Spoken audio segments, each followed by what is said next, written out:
persaudaraan kebangsaan, kesukuan, bahkan tanah air dan darah keturunan ada kalanya terputus jika mereka keduanya itu berbeza akidah. Bagaimana seorang ayah Nuh alaihissalam terputus hubungannya dengan anaknya sendiri, padahal itu darah keturunannya, tapi terputus karena apa? Berbeza akidah. Ibrahim alaihissalam dengan bapaknya sendiri, seorang suami terpisah dengan istrinya karena berbeza akidah. Nuh dengan istrinya, Lut pun dengan istrinya. Dan seorang anak saudara dengan bapak saudaranya pun putus hubungannya karena berbeza akidah, yaitu Nabi Allah Muhammad SAW dengan Abu Talib, dengan Abu Lahab, terputus karena berlainan akidah.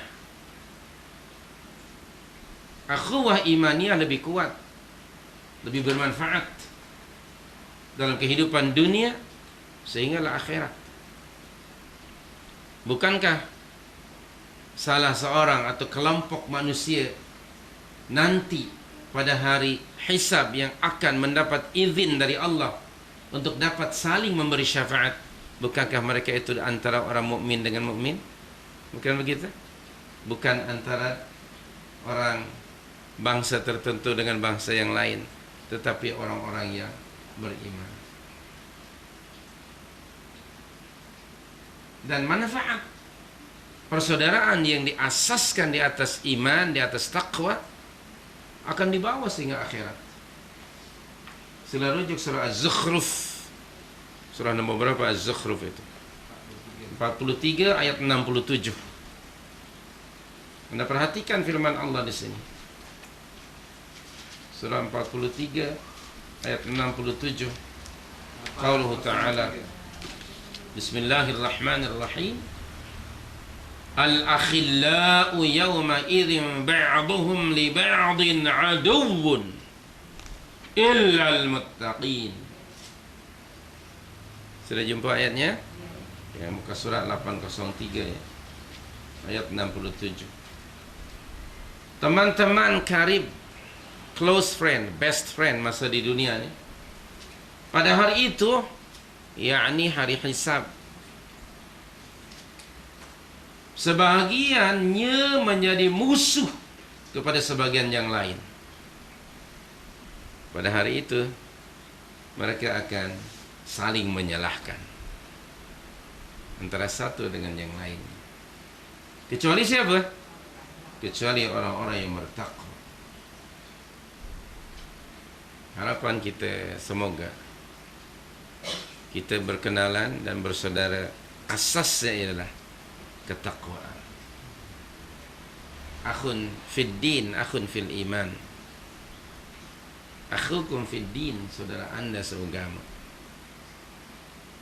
Maka kita tidak membawa identiti kebangsaan dan kesukuan. Kita berada di atas landasan yang sama, yaitu iman dan takwa kepada Allah. Yang ini akan memberi manfaat di sini sehingga hari akhirat. Dan melalui majlis ilmu ini semoga semakin subur, semakin kuat ukhuwah imaniyah ini. Asasnya adalah ketakwaan kepada Allah. Dan sebagai realisasi daripada ukhuwah imaniyah ini, kita mesti saling bantu-membantu, tolong-menolong, okay? Dalam berbagai perkara yang bagi mencapai keridhaan Allah Subhanahu wa taala. Dan agar kita tidak termasuk kelompok orang-orang yang merugi. Na'udzubillah. Dalam surat Al-Asr yang kita sudah hafal, qaluhu ta'ala wal 'asri innal insana lafi khusr. Demi masa, sesungguhnya manusia itu ada dalam kerugian. Jenis manusia, al-lam di situ lil jins, Tidak ada pengecualian. Semua manusia, baik presiden atau rakyat, raja atau rakyat, pemerintah atau yang diperintah, orang kaya ataupun orang miskin, orang berpangkat atau tidak berpangkat, semua manusia la fi khusrin. Namun ada pengecualian. Illa alladzina amanu wa amilus salihat wa tawassaw bil haqq wa tawassaw bis sabr. 4 ini. Iman, nahmadullah, nahnu nu'minu, kita sudah beriman. Amal saleh, mudah-mudahan kita sudah melakukan amal saleh menurut kemampuan kita. Yang ini hampir setiap orang ada di kalangan kita. Tapi yang ketiga belum tentu. Wa tawassaw bil haqq. Wa tawassaw bis sabr belum tentu. Belum selamat kecuali kita memenuhi 4 syarat ini.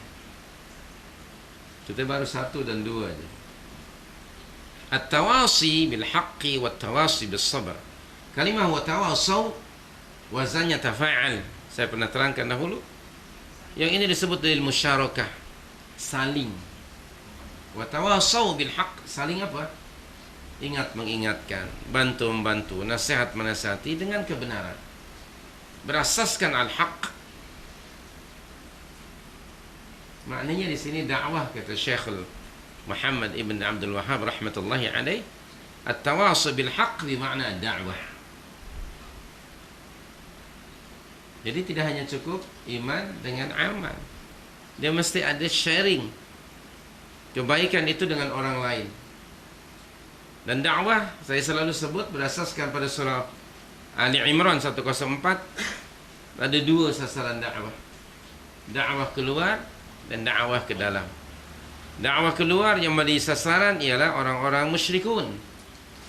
Dan dakwah ke dalam ialah di kalangan Muslim community. Ali Imran 104. Qauluhu ta'ala, wal takum minkum ummatun yad'una ilal khair wa ya'muruna bil ma'ruf wa yanhauna 'anil munkar wa ulaika humul muflihun. Betul? Tawasi bil haqq. Jadi mari kita realisasikan persaudaraan kita berasaskan itu. Saling tolong menolong, bantu membantu bagi menyebarkan kebenaran, sharing kebenaran dan menegakkan kebenaran. Ini kewajiban bagi tiap-tiap individu mengikut kemampuan masing-masing. Kemudian at-tawasi bis sabr.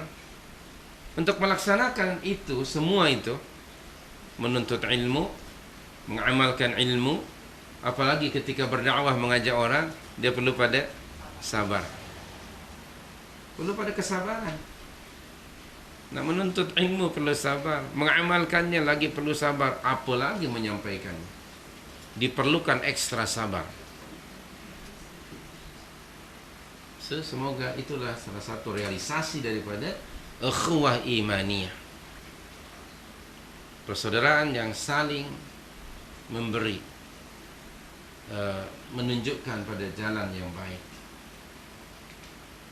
Dan kemudian semoga apa yang dilakukan oleh tuan dan puan rumah ini dalam rangka melaksanakan at-tawasi bil haqqi wat tawasi bis sabr.